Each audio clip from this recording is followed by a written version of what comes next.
El PIT-CNT y varias organizaciones sociales están recolectando firmas para modificar el sistema de jubilaciones y pensiones vigentes. Este tema ha despertado diversas opiniones en el sistema político con sectores y dirigentes que están a favor y en contra. Lo mismo pasa en la interna del PIT-CNT. Se necesitan 270.000 firmas antes de abril del próximo año. ¿Cómo está haciendo la recolección de firmas? Hoy les propongo conversar con el sindicato que además trabajó en el texto de la papeleta y es uno de los que más se está movilizando. Bienvenidas, bienvenidos. Así comienza Lado B. La verdad que no tengo idea de cuál va a ser el impacto de que la intendenta de Montevideo firme. Lo que sí me parece es que está cometiendo un gravísimo error en el sentido de que es una propuesta, yo ya lo he dicho y lo reitero, muy grave. La afectación que va a tener el país en el eventual hipotético caso de que esto prospere es gravísimo. El incremento del gasto en jubilaciones es realmente muy importante. Va a significar, esto no lo digo yo, lo dicen los técnicos del Banco de Previsión Social que han hecho estudios y que indican que si esto se aprueba va a implicar que los aportes de los trabajadores a la seguridad social van a tener que incrementarse, igual que los aportes de las empresas, al doble, para poder bancar una fórmula como la que está planteada en este plebiscito, que yo creo que es realmente todo lo contrario de lo que hay que hacer. Lo que más me preocupa a mí es que en el partido de oposición, que se supone que quiere gobernar en el próximo periodo, que va a pelear por volver al gobierno, no están de acuerdo, no se ponen de acuerdo, están en libertad de acción, que significa que cada uno hace lo que quiere, y por lo tanto tenemos dos precandidatos que firman y dos precandidatos que no firman. Y de este tema tan importante vamos a estar hablando esta noche en vivo aquí en Lado B, en la pantalla de TV Ciudad, con Karina Sosa, que es la presidenta de la Asociación de los Trabajadores de la Seguridad Social. Karina, es un gusto recibirte. Bienvenida a Lado B. ¿Cómo andás? Bien, muy bien. Ustedes, muchas gracias por la invitación. Bueno, es un gusto tenerte por acá. ¿Cómo está haciendo este proceso de la recolección de firmas justamente en este cierre de año? Está siendo entretenido. La verdad que no tenemos un día de descanso porque día tras día surgen opiniones diversas. Y bueno, sí, la verdad que además de ser complicado, entretenido. Entretenido en el sentido, hay un poco de ironía ahí, creo, ¿no? Porque hay muchas críticas y acusaciones y no tenemos un día de descanso porque da la sensación que tienen que salir a responder. ¿Va por ahí el tema? Y yo creo que muchos de los que opinan no se han tomado primero el trabajo de leer la papeleta de forma profunda, a estudiar cuáles son los puntos verdaderamente importantes.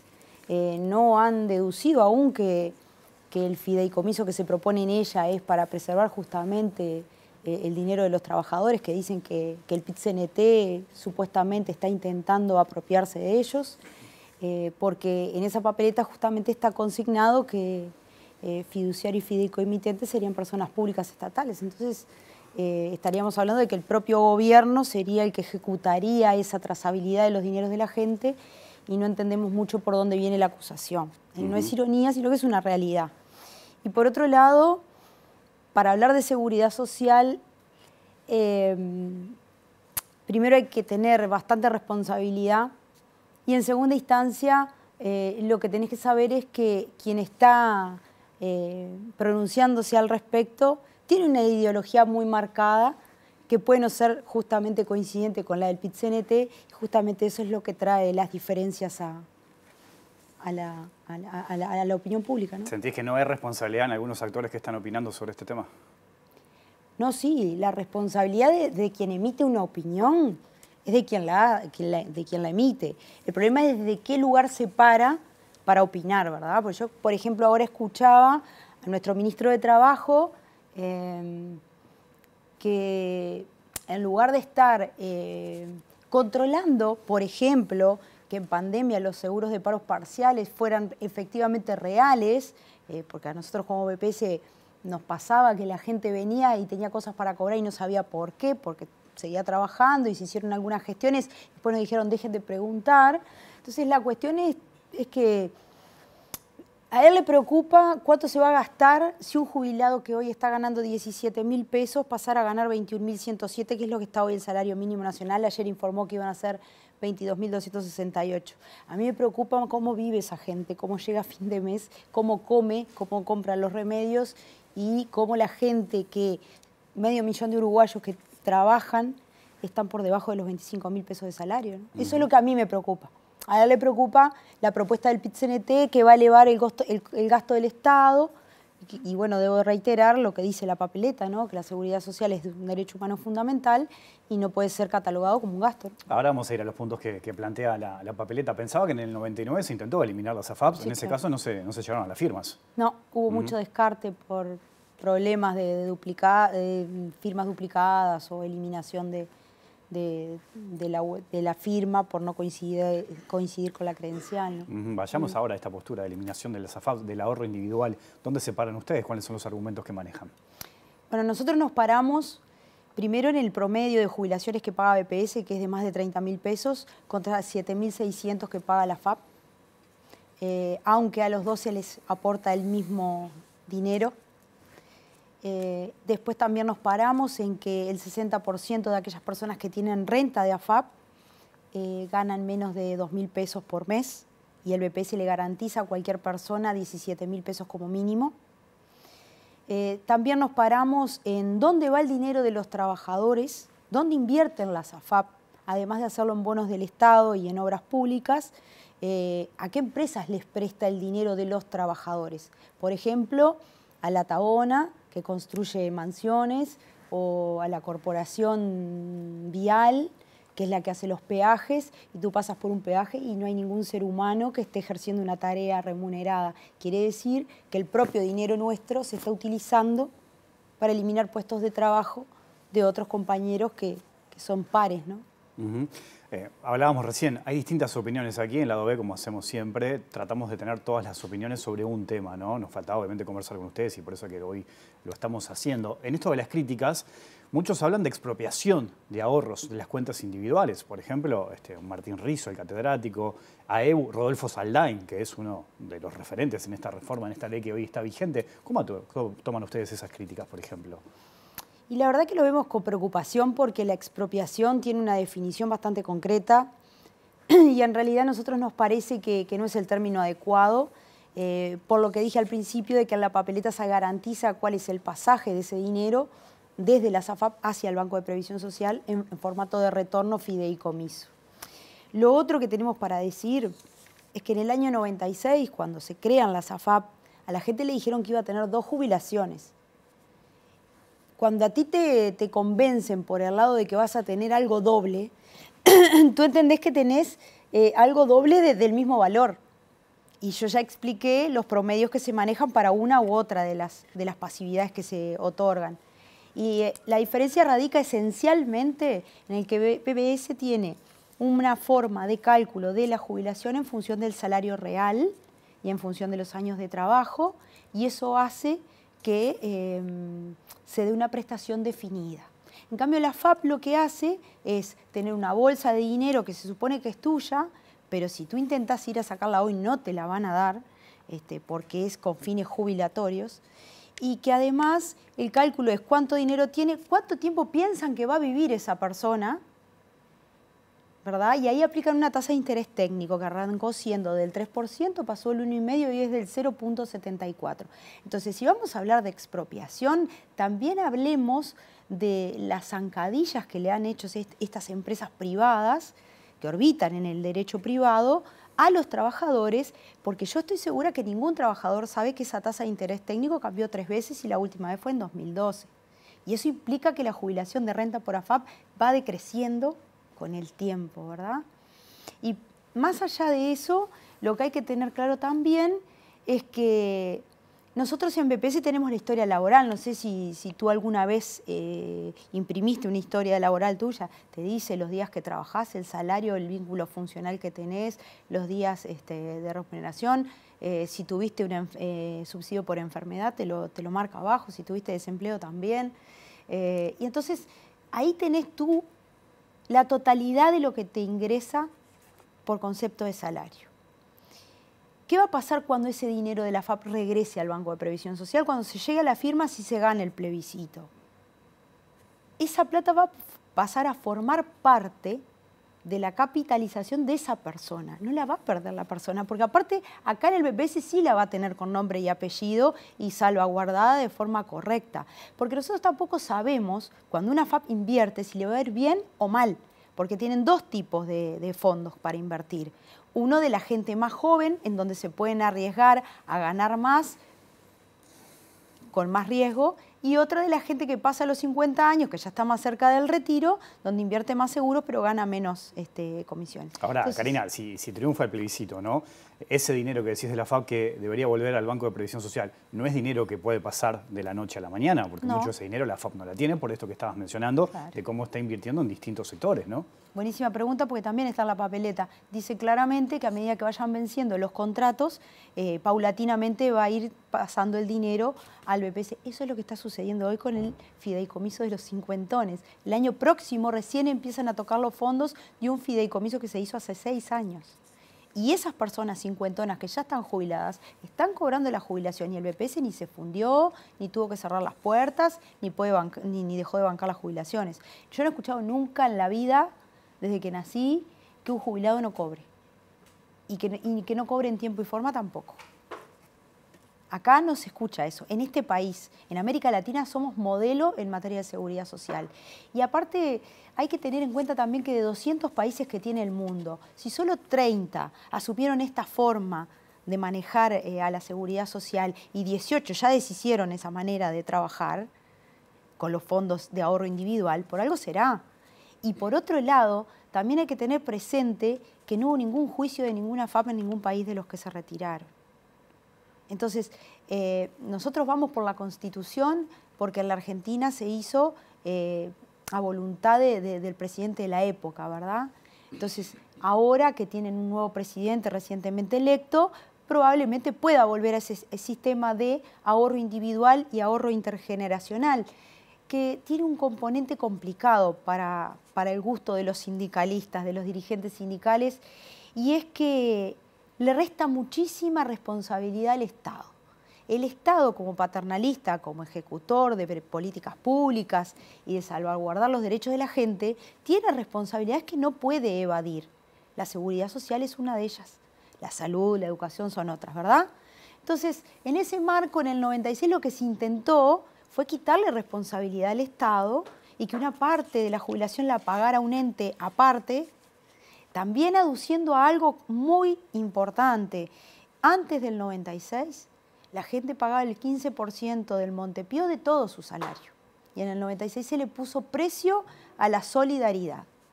Esa gente que gana más de 236.000 pesos hoy, que es la única que se podría ver beneficiada eventualmente por la AFAP, que no va a pasar porque también está en la papeleta salvaguardado de que nadie podrá cobrar menos que lo que hubiese cobrado con este sistema, lo dice claramente en las disposiciones transitorias, en realidad le podría tocar tener que empezar a pagar por todo el salario, pero también hay una voluntad política detrás, que es la que crea las leyes, la que legisla, que puede resolver para esos 27.000 uruguayos y uruguayas que seguramente sean muy amigos de los gobernantes, de alguna manera para que no se molesten en que tengan que pagar más Montepío, ¿no? Muchas de las críticas que ha recibido esta propuesta del PIT-CNT tiene que ver con el aumento del déficit, ¿no? Al eliminar el ahorro individual y pasar al régimen de solidaridad intergeneracional que existía antes de la reforma del 95, ¿no es esperable que aumente el déficit? Sí, claro. No el déficit, la erogación. Para nosotros no hay déficit, porque como dije, es un derecho humano fundamental y no se puede tomar como un gasto. Pero nadie se pregunta por qué no se analizan los 285 millones de dólares de exoneraciones de los grandes capitales. Nadie se pregunta cuánto se perdió con la entrega del puerto, nadie se pregunta cuánto se perdió con el proyecto Neptuno, nadie se pregunta y nadie se pregunta y nadie se pregunta. Y en ese de que nadie se pregunta hay que decir que en el transporte terrestre de carga, el transporte de camiones, que le sacaron el CITRAC, por ejemplo, hay una evasión aproximada de 500 millones de dólares anuales. Y no lo dice Karina, no lo dice la TCS y no lo dice el PIT-CNT, lo dice la Organización Internacional de Trabajo. Entonces, ¿por qué el Ministerio de Trabajo, como policía del trabajo, no controla la evasión? ¿Por qué el BPS no tiene los suficientes inspectores para salir a controlar y van siempre al mismo kiosquito, al mismo almacén, a la misma carnicería de un pequeño empresario que sobrevive y seguramente trabaje 12, 14 horas para poder sobrevivir, porque esos pequeños comercios son emprendedores de un bajo nivel de ingreso, ¿no? Otro de los puntos que plantea la papeleta tiene que ver que las personas tendrán derecho a causal jubilatoria a los 60 años y 30 años de servicio corridos o continuos. ¿Por qué fijarlo en la Constitución esto? Y bueno, porque la ley recientemente votada, la 20.130, dispone que cada tanto periodo de tiempo se va a estudiar la expectativa de vida de la gente y hoy está marcada en 65 años la edad de retiro a partir de la votación de esta ley. Pero el año que viene pueden ser 67, en el 2025, el 2026 pueden ser 68 y algún día puede ser los 99 o hasta que te mueras y pases directo ya sin jubilarte a mejor vida, ¿no? Entonces nosotros tememos que no ponerle un freno a eso, que tampoco impide que el que quiera seguir trabajando más allá de los 60 lo pueda hacer, ni muchísimo menos que el que se quiere retirar antes porque tiene servicios bonificados también lo puede hacer. No impide nada. El marcar los 60 años es para la causal común y le pusimos nombre a los efectos de que tengan un manejo a nivel legislativo, de que puedan eventualmente hacer propuestas sobre la base de que la jubilación común sería un tipo de jubilación, pero podrían existir otras, como existe hoy la causal de jubilación de edad avanzada, por ejemplo. Otro de los puntos importantes tiene que ver con igualar las jubilaciones mínimas con el salario mínimo nacional, esto lo comentábamos recién. Ahí es, claro, donde viene la crítica destructiva de cuánto vamos a gastar. Vuelvo a lo mismo. A mí me preocupa cómo el jubilado vive con 17.000 pesos, que en Montevideo está por debajo de la línea de la pobreza, que es 19.000. No me tiene que preocupar cuánto es el dinero, pero aún así, y siendo responsable, porque nos han dicho también irresponsables en el manejo de las cuentas fiscales y bueno, no sé, que no habíamos hecho números, que no teníamos mucha idea, sí que tenemos idea y sí que sabemos cuánto es. Trabajando en BPS tú sabes muchas cosas, porque tenés un nivel de conocimiento y del manejo de las proyecciones actuariales potente, contundente, que proviene de un equipo de profesionales que son muy serios y que han trabajado y han trascendido a todos los gobiernos, a cualquier directorio político del PPS. Entonces nosotros confiamos en nuestros compañeros y sabemos que hacen un trabajo serio. Y en esa misma línea hay que decir que lo que se vaya a invertir en seguridad social, porque es una inversión, está más que sañado con el corte inmediato del traspaso de fondos desde BPS hacia la SAFAP, que son 3 millones de dólares por día, que cifran unos 1.280 millones anuales. Eso en cifras del 2022. Ahora, 2023 todavía no sabemos. Hace algunas semanas el presidente de la República, Luis Lacalle Pou, dijo de que los que promueven esta papeleta no aportaron ninguna idea en las instancias de debate. ¿Cómo tomas esa crítica? Bueno, no sé si ustedes como medio de comunicación recibieron la carta que le hicimos al presidente, con el mismo tono de cordialidad y con la misma fraternidad de siempre, con la que le presentamos un proyecto alternativo que la TCS había escrito en su momento. Lo elaboramos con economistas, con sociólogos y con compañeros que trabajan en la materia. Se lo presentamos 4 veces. O sea que aportes hicimos. El problema es que cuando un gobierno no está dispuesto y no tiene la apertura suficiente para abordar un diálogo social serio, porque diálogo social no fue lo que pasó en la discusión de la comisión de expertos, cerrada, de 15, de iluminados, porque allí se tomaron decisiones en función de un punto de vista economicista y no desde el punto de vista del ser humano, de lo que significa llegar a la edad del retiro y tener que sobrevivir con la mitad del salario, sin aguinaldo y sin salario vacacional, además. Ese tendría que haber sido el foco de la cuestión. A ver cómo tratamos a nuestros viejos y a nuestras viejas, porque ellos ayudaron a construir con la fuerza de su trabajo este país y no merecen que en la última etapa de sus vidas los traten como que son una carga. ¿Vos sentís que eso está presente sí, claro, hoy en Uruguay? Porque te dicen que somos unos inconscientes por generar este tipo de gasto para el país y no reparamos en que hay niños que pasan hambre y que sí, 120 millones de dólares necesitan para resolver ese problema. que lo resuelvan. Quienes se postulan a candidatos desde los distintos partidos políticos, mirá que acá no estamos hablando de ningún partido político en especial, porque todos tienen representación parlamentaria y no se postulan para ejercer la representatividad del pueblo. ¿No tendrían que estar pensando soluciones en vez de estar peleándose con el PIT-CNT? Ahora pasamos una ronda de consejo de salarios que la verdad que los aumentos dan pena, dan ganas de llorar. Y llevamos 3 años de pérdida salarial. Y acuérdense también que en la medida que los salarios no aumentan, las pasividades aumentan menos. Entonces, si yo apliqué una política de recorte, pero de recorte feroz, a políticas públicas, no generé políticas públicas de empleo en el marco de una reforma de jubilaciones y pensiones para que haya puestos de trabajo con salarios dignos, y tampoco busqué otras fuentes de financiación más que hacer trabajar a la gente 5 años más, es porque estoy muy mal ubicado. Ideológicamente lo que pienso es que el trabajador tiene la culpa de ser pobre y tener que trabajar para sobrevivir y que tiene que pagar las consecuencias el propio trabajador. ¿Y el Estado qué es lo que hace entonces? En esto de las críticas en su momento a Evo, por ejemplo, también habló de que faltó diálogo, incluso puso sobre la mesa el tema de los juicios, ¿no? De que el Estado podía llegar a asumir determinados juicios millonarios si esto se aprobaba. ¿Cómo tomas esa crítica? Bueno, eso está laudado en el sentido de que te planteaba, cuando nosotros hicimos la investigación con estos 18 países que se van de la SAFAP, que vuelven al sistema anterior, con las embajadas, ¿no? Obviamente, y con intérprete mediante en algunos casos, nos decían que no existieron juicios porque el dinero es de los trabajadores, no es de la SAFAP. Y por otro lado, si el temor es que un trabajador le haga juicio al Estado porque se puede ver perjudicado eventualmente, el trabajador va a poder hacer el juicio. La cuestión es que lo pueda ganar porque pueda probar que le están pagando menos de lo que le pagarían si subsistiera el sistema anterior, que es lo que está consignado en la papeleta. Por eso insisto tanto en que no sé si leyeron el texto. Mucha gente se debe estar preguntando cuántas firmas se van recolectando, cómo es ese proceso, qué pasa con la gente. Sé que vos estás todo el tiempo prácticamente en la calle hablando con la gente. ¿Qué te dice la gente cuando te acercás? Te propongo una pequeña pausa y hablamos de eso, ¿te parece? Me parece bien. Ya sigue el lado B aquí en la pantalla de TV Ciudad.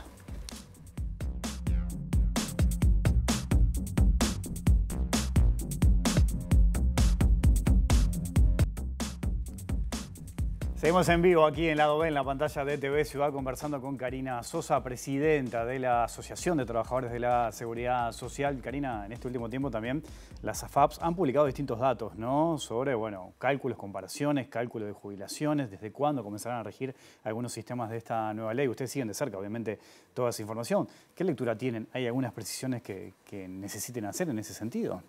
Y sí, porque cambió mucho el panorama, ¿no? Si bien cambió la forma de cálculo, a partir del 1 de diciembre todo nuevo trabajador que entra al mercado laboral está afiliado aunque no quiera. Cuando hasta el 30 de noviembre, si entraba al mercado laboral, podía optar si no ganaba 78.770 pesos. Entonces es un cambio para nosotros trascendental. Y la distribución, estuve buscando en la página justamente de la SAFAP, la distribución de los valores y demás, y lo que percibimos nosotros claramente es que la ley de reforma vino no solamente a recortarle derechos a los trabajadores, sino también a asegurarle a la SAFAP más ganancias, más ingresos genuinos desde el peso cero, sin tener que afiliar a nadie y sin tener que hacer ningún esfuerzo. ¿Y eso por qué? Y porque claramente el sector financiero tiene mucho poder. Y claramente también, en plena pandemia, nosotros hicimos algunas solicitudes de crédito al Banco Interamericano de Desarrollo, y algunas de las cláusulas eran, por ejemplo, una era crear los jornales solidarios, y de hecho se hizo, ¿verdad?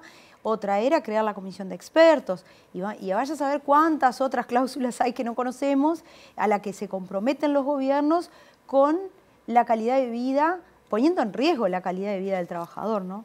Y pasando en limpio lo que tú me preguntabas, que me llamó mucho la atención ver en la página de la AFAP, es que ya dicen cómo se calcularía la nueva jubilación, que se aplica una tasa, y esto no es así, esto empieza a pasar en el 2033 de forma paulatina.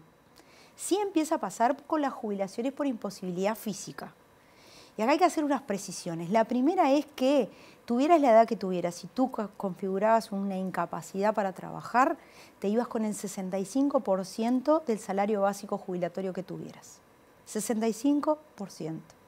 Hoy, si tú tenés causal, lo que serían 60 y 30, porque en realidad todavía no pasamos a 65 hasta que no empiece a correr el primer jubilado que genere causal en el año 2032, tenés que conformarte con una jubilación común. Y eso implica que te paguen 20% menos. Y lo otro que hay que decir también es que en la página de la AFAP no puede estar escrito de esta manera porque en principio el sistema de seguridad social de nuestro país es muy intrincado para comprender la forma de cálculo. Y si además se presenta de esta forma, lo que hace a la población es confundirla aún más. Porque aparte la gente lo va a mirar ahora porque se está hablando de la reforma, pero a nosotros nos consta como trabajadores de BPS que la gente se preocupa por la jubilación un añito antes de cumplir la edad o máximo, no mucho tiempo antes. Entonces también van a perder la oportunidad de hacer reconocimientos de servicios muchas personas, porque la ley prevé que, por ejemplo, hoy solo pueden hacer reconocimiento de servicios las personas que tengan 60 años. Si no tengo 60 años no me toman un trámite de ese estilo. Por más que yo insista y quiera, porque no solo porque no hay personal para atender a la gente, sino porque además están muy ocupados con todos los cambios de la reforma. Lo otro que también hay que decir y hay que precisar, que es muy importante, que cuando las personas más necesitan, que es cuando se enferman, justamente es cuando les recortan el ingreso. No nos parece ni justo ni coherente. Y también hoy me quedó algo colgado con el tema de los 65 años. Está estudiado también por la Organización Internacional del Trabajo que a medida que uno va envejeciendo en el puesto de trabajo, tiene muchas más posibilidades de envejecer con una patología o enfermedad profesional por el claro deterioro del paso del tiempo, ¿no? O por la naturaleza del trabajo que desarrolla. Y entonces, ahora sí, y ahí ato esto con lo anterior, entiendo por qué el recorte en jubilaciones por imposibilidad física, porque si le corriste el arco cuando iba a hacer el gol la persona 5 años más de trabajo, seguramente se susciten muchas más solicitudes de imposibilidad. Y claro, recortando por ese lado que van a gastar menos, obviamente. Ahora entiendo por qué decían que esta reforma era favorable, porque abatía algunos puntos del PBI y lograba hacer más sustentable al sistema. Esas son las cosas que tenemos que entrever como ciudadanos responsables. ¿Por qué lo dicen? Porque si me van a pagar una mejor prestación, no puedo creer que me vayan a pagar mejor. Incluso hoy, con 65 años de edad y 35 años de trabajo, el porcentaje de asignación de jubilación es del 60%. Y en el futuro, con 65 años de edad, vaya a saber cuál va a ser el porcentual. Porque también el suplemento solidario, que lo promocionan como algo muy positivo, por la forma de cálculo que tiene, con los años se va a ir perdiendo en el tiempo. O sea, va a ser menos dinero para el trabajador. Karina, ya en el final, se necesitan 270.000 firmas antes de abril. ¿Cuántas firmas tienen hasta este momento? Anunciamos la semana pasada unas 65.000 firmas. Está costando mucho el retorno, voy a ser bien sincera en eso. Los sindicatos somos medio remolones en llevar las papeletas al PIT-CNT, que es donde tienen que estar. Pero bueno, la gente firma. La gente firma sin que le expliques y cuando viene y pide una explicación, termina firmando, porque la pregunta va en el sentido positivo de la intención, de saber para qué, por qué y cómo vamos a hacer esto y por qué tenemos que hacerlo los trabajadores organizados y no lo tiene que hacer ningún poder legislativo. Lo tenemos que hacer nosotros porque somos nosotros quienes tenemos que defender nuestros derechos por el mecanismo de la democracia directa, porque ya vimos que la representativa no nos ha funcionado muy bien. ¿Consideran que van a llegar a la cifra? Consideramos que sí, que la vamos a superar, porque la gente es muy receptiva. Además, nosotros tenemos una forma de juntar firmas que es de proponerle a la persona y si se resiste, la dejamos seguir. No de convencer, digamos. No, porque nos parece que esta idea tiene que madurar, que hay que hacer una campaña seria, responsable, honesta y sin violencia. no es lo mismo que estamos percibiendo desde la oposición, que se ha dedicado a colgar pasacalles estos días. Y bueno, con mentiras, por supuesto, ¿no? Que en realidad nadie le va a robar el dinero a los trabajadores, ya lo expliqué creo que suficientemente. Y creemos que vamos a llegar, sí. Es muy positiva la posición del ciudadano común. Gracias, Karina, por tu visita esta noche aquí a la DOE. Gracias a ustedes. Nos vamos, volvemos mañana después de las 20 horas. Que pasen bien, chao.